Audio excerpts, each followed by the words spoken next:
पे चलती हुई गाड़ियों को देखकर हम समझते थे कि इसी को ट्रैफिक कहते हैं। एक गाड़ी जाए, दूसरी, तीसरी, चौथी, कभी कभी तरतीब से जाती है, कभी बेतरतीबी से जाती है।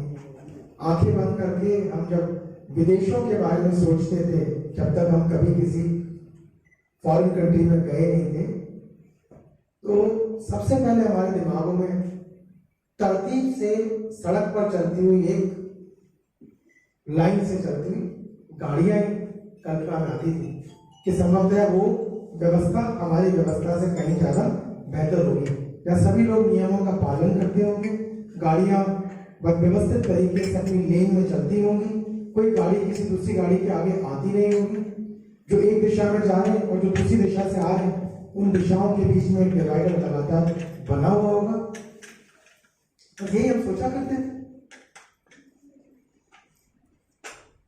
कालांतर में in due course of time we all came to a stage when we had to decide about improving the traffic system of a city. हमने देखा कि भाई लोग तो नियमों का पालन ही नहीं करते।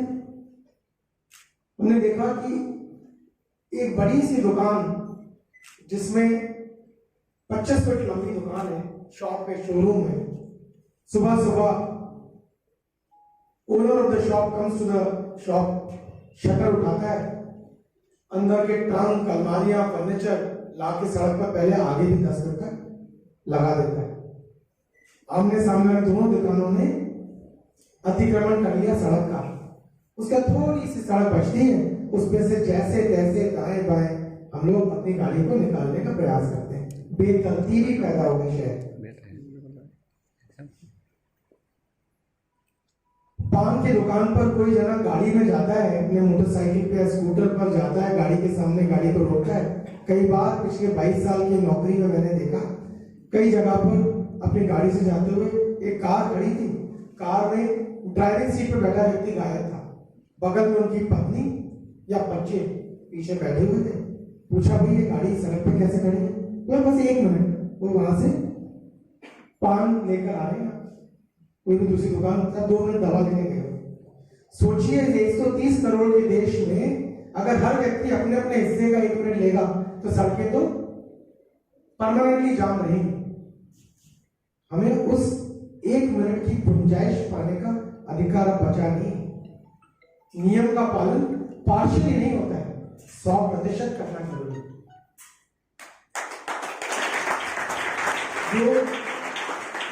जो गाड़ियां जिस तरतीब से लगाई जानी चाहिए, पार्किंग में आप देखिए, आपके घर में या हॉस्टल में जो बच्चे पढ़े होंगे या हॉस्टल में गए होंगे आप सभी लोग, हॉस्टल में बहुत सारे कमरे होते हैं। एक कमरे में प्रवेश कीजिए तो आप पाएंगे कि जो बच्चे को हॉस्टल में एक बेड मिलता है, टेबल कुर्सी मिलती है बैठ के पढ़ने के लिए, अलमारी होती है। अब बच्चा अगर बहुत व्यवस्थित तरीके से जिंदगी जीना जानता है, तरतीब से अपने कमरे को सहेज कर रखता है, तो आप पाएंगे उसकी टेबल पर किताबें तरतीब से, बड़ी किताब नीचे, छोटी उसके ऊपर, उससे छोटी उसके ऊपर, या शेल्फ में लगी हुई, कहीं से लगी हुई। एक जो पेंसिल स्टैंड और पेन स्टैंड होता है, उसमें पेन की कैप बंद होगी और तरतीब से छिली हुई पेंसिलें रखी होंगी, कॉपी, पुस्तक, किताब जो रात में पढ़ी थी सुबह, उसने वहां पर बुक मार्क लगा के छोड़ दिया और किताब बंद होगी। जो प्रेस से धोबी कपड़े लाता है, उन सभी कपड़ों को अलमारी में तरतीब से उसने जमा रखा होगा, हैंगर पे कुछ प्रेस के कपड़े लटके हुए होंगे, बिना किसी सलवट के चादर बिस्तर पे बिछी हुई होगी, चप्पलें जूते जहां रखी जानी चाहिए वहीं रखे होंगे। अब आप सोचिए, आप उस कमरे से निकले और एक और बच्चे के कमरे में गए जो बेतरतीबी से जीता है, उसके कमरे में जाइए तो रात में पढ़ते समय उसने जो पेन का कैप खोल के रखा था, वो खुला हुआ पेन और नीचे जमीन पर गिरी हुई कैप वहीं पड़े हो।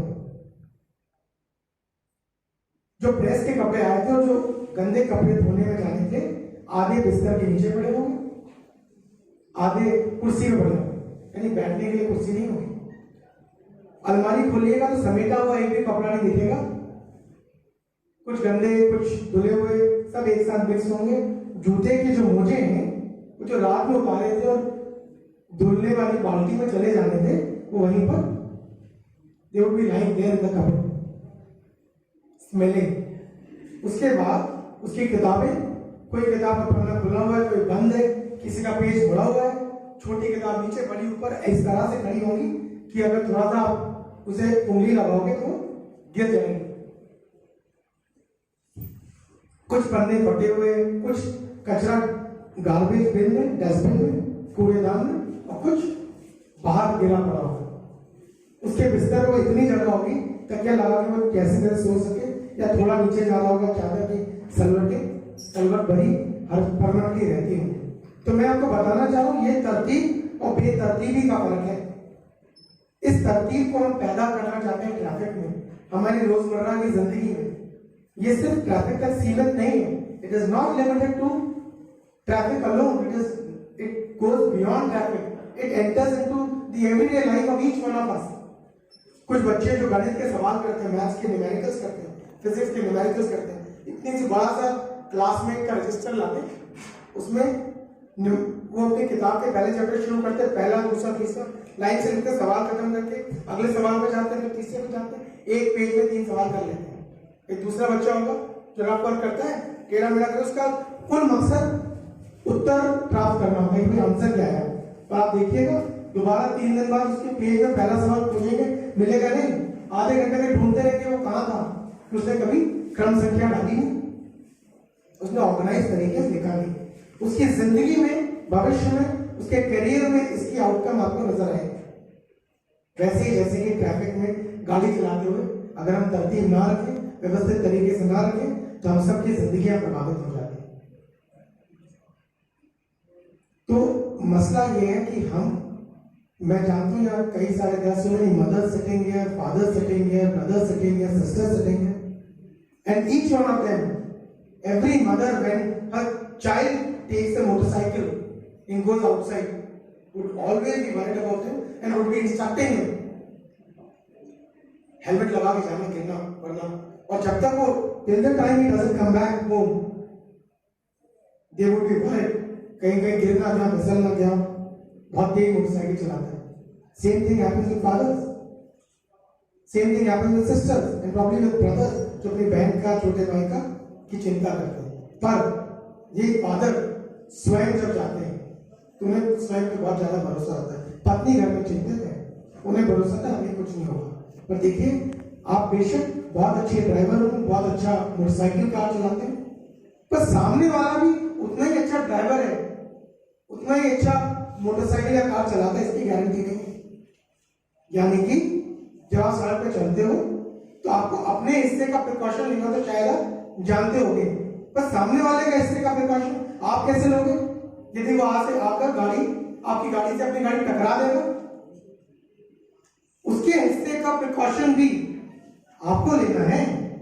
अब मान के चलिए जब सड़क पे गाड़ी चला रहे हैं कि सामने वाला अंधा भी है, बहरा भी है, अब क्या आपके हॉर्न को उसने सुना नहीं, आपको उसने देखा नहीं, अपनी गाड़ी आपकी बचा दी, फिर क्या करेंगे? इसलिए जो कुछ खुद के हिस्से का प्रिकॉशन हम सभी ले सकते हैं, हमें लेना चाहिए। It is not applicable only to civilians, it is not applicable only to children, adults, it is applicable to each one of us. तो my driver who comes down and drives his car, रोज मैं कहता हूं भाई police में हो, इसका मतलब ये नहीं है कि तुम किसी ओवरटेक करके चले जाओ। 100% जब से ट्रैफिक लाइट्स लगी है, रात को 11 बजे का समय हो, 12 बजे का समय हो, 1 बजे का समय हो, सड़क पूरी खाली पड़ी हो, अगर चौराहे पर रेड लाइट है तो सच बता रहे हैं आपको, मैं अपने ड्राइवर को कहता हूं हमारी गाड़ी 80 सेकंड का अगर वो टाइमर लगा हुआ है, चौराहे पर कोई देखने वाला नहीं है, कोई टोकने वाला नहीं है, तब भी रुकती है।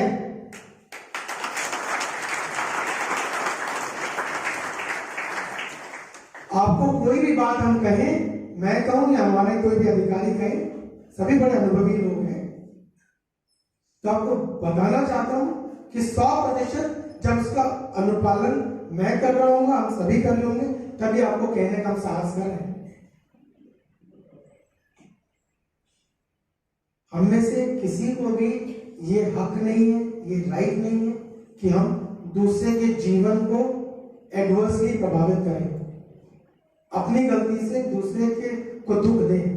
हमने हेलमेट नहीं पहनी, हम गिर गए, हम मर गए, हमने रिस्क ली थी, हमने हमारे घर को, अपने रिश्तेदारों को, अपने माँ को, पिता को, सबके जीवन को, भविष्य पूरे आने वाले सभी सालों के लिए दुखमय बना दिया।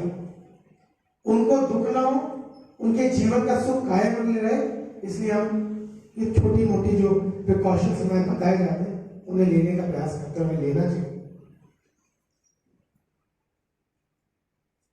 सड़क पर चलते समय, गाड़ी को पार्क करते समय, दोस्तों के साथ दोस्ती निभाते समय, कई बार आपने देखा होगा 4 स्कूल से छूटने वाले, चाहे साइकिल पे चले, चाहे मोटरसाइकिल पे, बराबर चलाते बच्चे, बात करते हुए जाते हैं।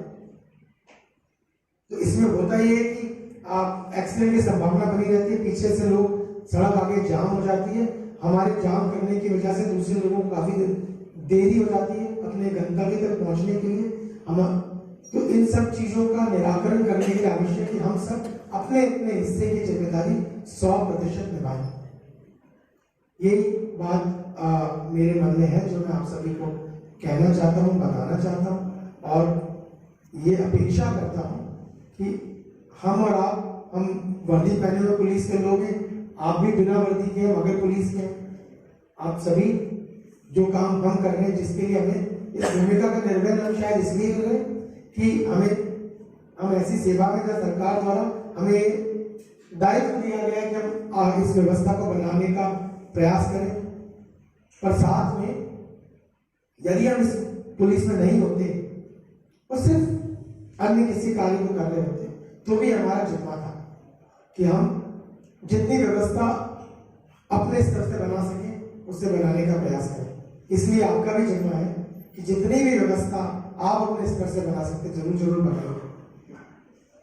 यदि आप चाहते हैं कि आने वाले वर्षों में हमारा देश विकास के, तरक्की के सभी कीर्तिमानों को स्थापित करे, सभी ऊंचाइयों को छुए, तो हमें व्यवस्था बनाने का हर प्रयास करना चाहिए। दर्द हो गई है पीर पर्वत सी, पिघलनी चाहिए, इस हिमालय से कोई गंगा निकलनी चाहिए। आज यह दीवार पर्दों की तरह हिलने लगी है, शर्त लेकिन थी कि ये बुनियाद हिलनी चाहिए। हर सड़क पर, हर गली में, हर शहर और गांव में हाथ लहराते हुए हर लाश चलनी चाहिए। सिर्फ हंगामा खड़ा करना हमारा मकसद नहीं, हमारी कोशिश है कि ये सूरत बदलनी चाहिए।